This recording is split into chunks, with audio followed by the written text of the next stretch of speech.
Enrichment clusters are another major part of the school-wide enrichment model, and we bring to bear upon enrichment clusters students' interests, their ability to have their curriculum compacted, and of course, enrichment clusters are certainly based on the enrichment triad model as well. So Joe's work is translated into, as we've said earlier, schools, magnet schools, enrichment programs, gifted programs, and probably, as we say, the growth stock of school-wide enrichment has been enrichment clusters. Most enrichment clusters focus on type 1s and type 2s. So in enrichment clusters, students get exposed to new ideas, they have group training activities, and in some enrichment clusters, students actually move in and start a type 3. If enrichment clusters run for 12 or 13 weeks, they might get a very good start, but if they're only running for 5 or 6 weeks, they're generally going to be mainly type 1 and type 2 and some introductory products and services. So again, they can be all three parts of the enrichment triad model, but generally you find them to be more of type 1, type 2, and what some people have called type 2.5, small projects, small products that can be done in a period of 6 to 10 weeks. But the nice thing about enrichment clusters is that oftentimes for teachers, it helps teachers develop flexibility. So you might ask why enrichment clusters, and a lot of it is not only for students, but it's also for teachers. We want teachers to develop some flexibility in their teaching style, to have a chance to develop their own creativity, and also to have some fun. So this Confucius quote is a big part of why we talk about enrichment clusters. Choose a job you'll love and you'll never have to work a day in your life. Enrichment clusters should be about doing something that you love, that you enjoy, something you look forward to doing with a group of students who also has a common interest in that topic or issue or area of concentration. I love this quote from the middle school enrichment cluster research project that I did with our colleague Marcia Gentry. Suddenly I remember why I'd gone into teaching in the first place. I'd forgotten, and I didn't even know I'd forgotten. Then I remembered what I always thought teaching would be about. So enrichment clusters give students a chance to come back and do the things that we want them to do. So if in your school you no longer have time for drama or plays or creative magazines or enrichment opportunities, this is the time. I think it's important to realize that all teachers have interests. So if we ask teachers what kinds of things they've done, what kinds of things they like to do, were they ever involved in sports, were they ever involved in arts, were they ever involved in writing, were they ever involved in social action or social service, these are oftentimes the responses we get. Well, I was in robotics, or I was involved in a writing club, or I'm a gardener, or I do this in my spare time. And so we want enrichment clusters to be an opportunity for teachers to have some fun as well as students as well, and to bring a healthy dose of enrichment to the school. Now, a few things not to do when you're implementing clusters, and then we'll talk about what you do and how they're actually implemented. So we don't want to have students we don't want you to have to develop units or lesson plans, because enrichment clusters are supposed to be based on the interests of students. So we don't want unit or lesson plans. We don't want you to have predetermined expectations about projects. We don't want you to do all the talking. We don't want everybody doing the same thing. And we don't want a kind of traditional, orderly, quiet classroom. We want students to be working in corners. We want students to be working together on things they have an interest in. We want them to be broken down by areas of learning styles or product styles or the contents within the cluster that they'd like to work on. So again, these are what we don't want. Let's talk about what we want. The major features of enrichment clusters is the idea that every student is special if we create conditions that make student a specialist and a specialized group. And that's the idea, that they specialize in something in which they have an interest. So children select their top choice of clusters from a brochure or at an assembly. We'll talk a little bit more about that in a little while, the how-to, but let's talk about what are the major features. First is that all activities directed toward the production of some kind of product or service. So we're leaning towards the production of some kind of product or service in an enrichment cluster. Secondly, students and teachers all select the cluster, usually top 3 choices, in which they will participate, and every teacher and student are involved. Even if teachers end up being aides in clusters that are very large, everybody's doing something. We have schools where the principal is offered a cluster, the school psychologist is offered a cluster, the administrative assistant to the principal, the school secretary, the school janitor. We oftentimes see clusters where parents that are coming in, that teachers are working with parents. So we want a lot of involvement, community involvement, parental involvement, but particularly school involvement. In clusters, we want students grouped across grade levels by their interest areas, so usually 2 to 3 grade levels. So students in grades 1 to 3 or K to 2 or 4 to 6. Usually that's a good range, but not just by grade, so usually grouped across grade levels. Number 4 is, again, no predetermined lesson plans. This is not an enormous prep for you as a teacher because you're doing this in an area of interest. Your first couple of weeks are talking about the area, maybe bringing in a speaker. More on that in a few minutes. The 5th area that's a key part of enrichment clusters is that we're using authentic methods, like we do in Type 3, authentic methods to pursue products and services. And so we want students to know what real writers do, what poets do, what robotics engineers do, and we're imitating those at a slightly junior level, but nevertheless authentic methods.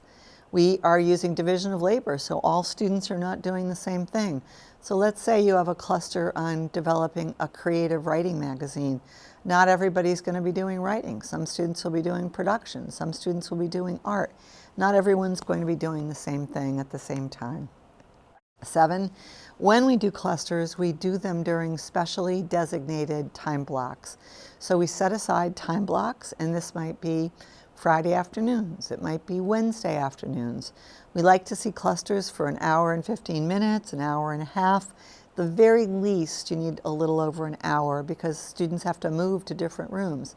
And we want to set aside these time blocks in advance so we're not interfering with specialists. We don't want students to have to miss phys ed. We don't want to have to miss art. So it's a great tip if you're going to do clusters to plan for that the year before and have that block of time that's specialist free so students aren't missing any special times with their phys ed or art or music teachers.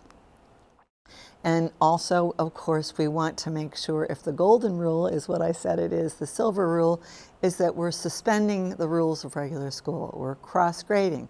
Students are are in clusters based on their interests. We have products and services, and these are the key rules for enrichment clusters. So there's questions that you can start a cluster with, and these are the normal questions that facilitators of a cluster start with. What do people who are interested in this area do? So what do people that create robotics companies do? What do people that build a company based on, let's say it happens to be landscaping or gardening do? What do people who are in this particular area, kinds of products they create? So what do poets create? What services do they provide? They do songwriting, they do cards. They don't just write books of poetry. The third is what methods do they use to carry out their work? So how do professional creative writers operate? How do quilters operate? How do professional gardeners or landscapers operate? And these are questions that we want to introduce. What resources and materials do they need to produce a high quality service or product? How and when do they communicate the results of their work? And then, of course, what steps do they need to take to have some kind of an impact upon an audience? And these are the 6 key questions that we ask when we develop an enrichment cluster. And again, we're very excited about this because this is very, very different than the regular curriculum. So normally what we want to do when we're creating a cluster program is think about making sure we have clusters in all of the major disciplinary areas. So all the major content areas, all of the things that we know students would have an interest in. We want clusters in fine arts, we want them in science, we want them in social studies, we want them in music, we want them in math. And then we want to make sure there are some clusters that are focused and designed for our more advanced students. So if you have students doing invention convention, for example, developing an invention, this may be a time to give them additional time to work on their invention. Even if you have students who are talented in the arts, you could have a cluster that attracts students who are talented in the arts. So we want some clusters that are going to be targeted for our more academically advanced students, and this is of course where compacting comes in. All teachers know the kinds of students and the students in their classes that have advanced achievement or ability levels, and there should be some clusters for those students. These are some families of enrichment clusters that are offered.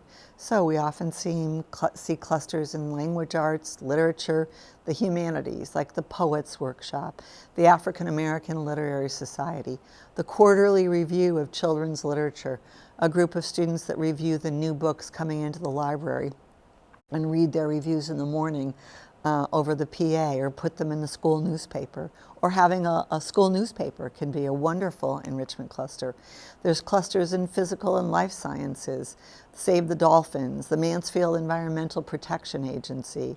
There are clusters in the arts, the Electronic Music Institute, Native American Dance, Young Musicians Ensemble, photography, video production. So again, I think you'll see we want clusters in all different areas. Social sciences, the Junior Historical Society, the Creative Cartographers Guild. Many schools have been so creative in their implementation of clusters. One school, for example, called every single cluster a guild. And that was extremely exciting and interesting, and all the students produced great products and great services. Mathematics, the Female Mathematicians Support Group that got together to help young girls that said they couldn't do math well or were struggling, when a lot of these young women realized that really it was a confidence issue. The Math Competition League, the Math Mentors Association. So what we're looking for are every content area being introduced in clusters.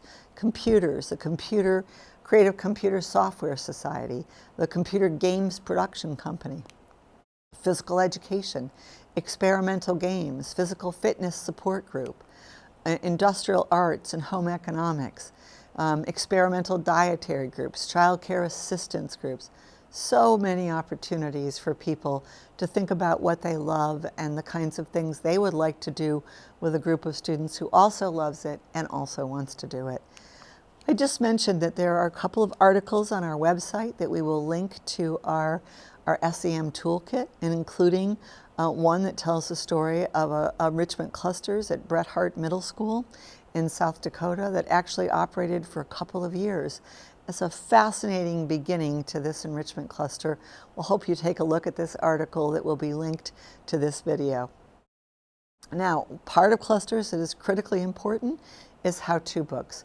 How to make your science project more scientific, how to do better research, how to collect data. It might be how-to books in the literature area or in engineering, the animator's workbook, starting the elements of doing great pop-up books or pop-up cards, plays for young puppeteers or engineers.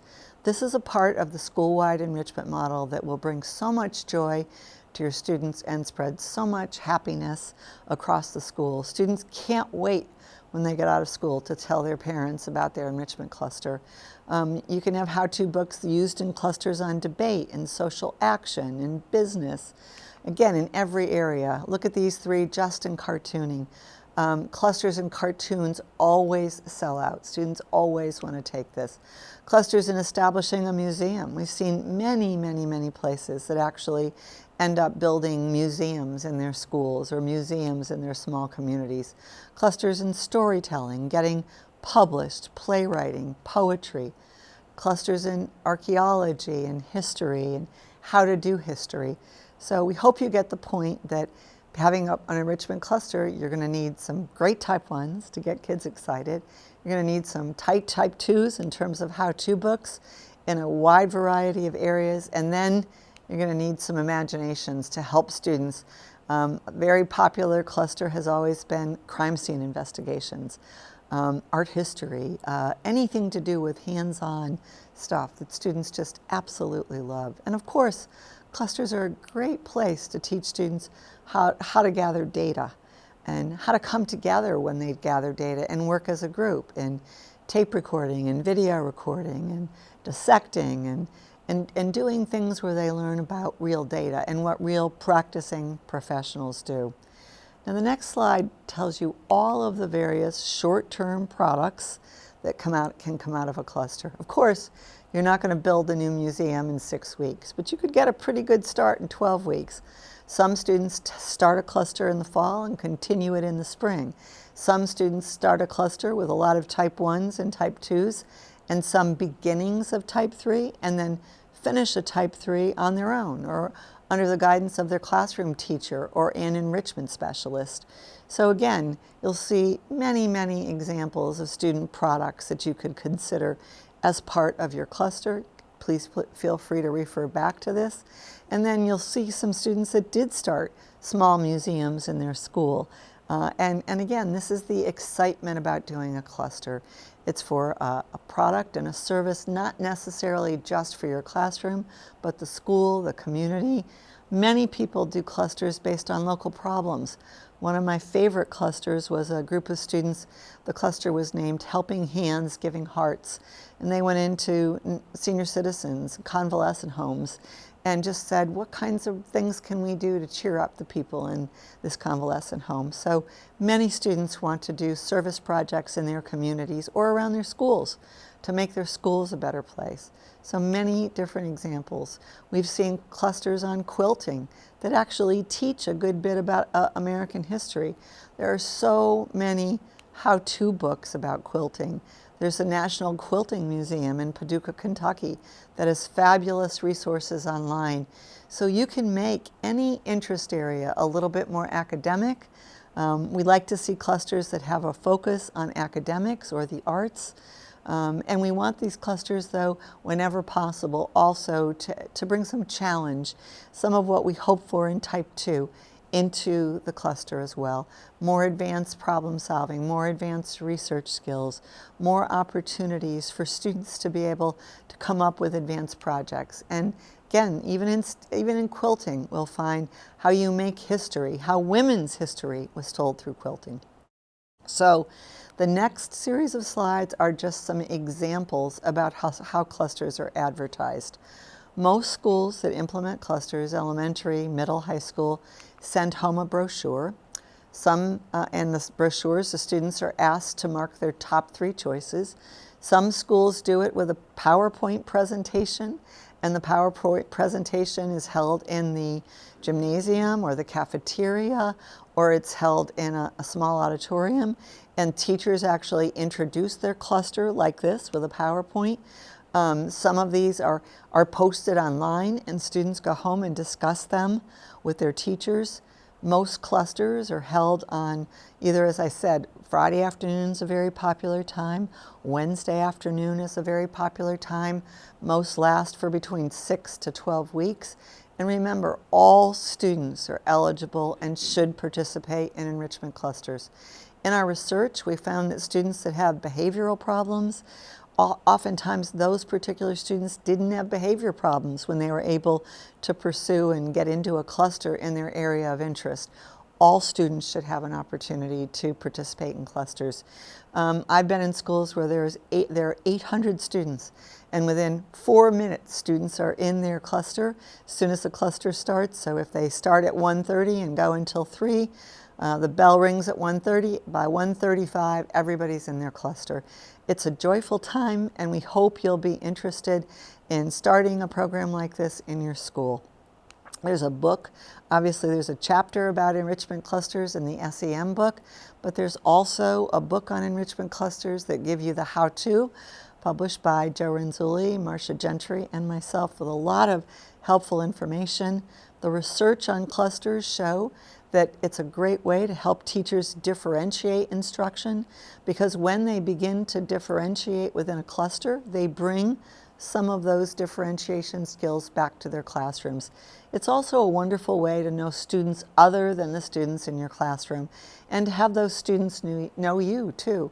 Students build relationships with teachers other than their classroom teachers in clusters. Students are happy, parents are happy, teachers are happy. This is a joyful amount of learning that goes on with lots and lots of advanced content. So we hope you'll be interested in doing enrichment clusters. It's a fabulous way to start an SEM program. Thank you so much.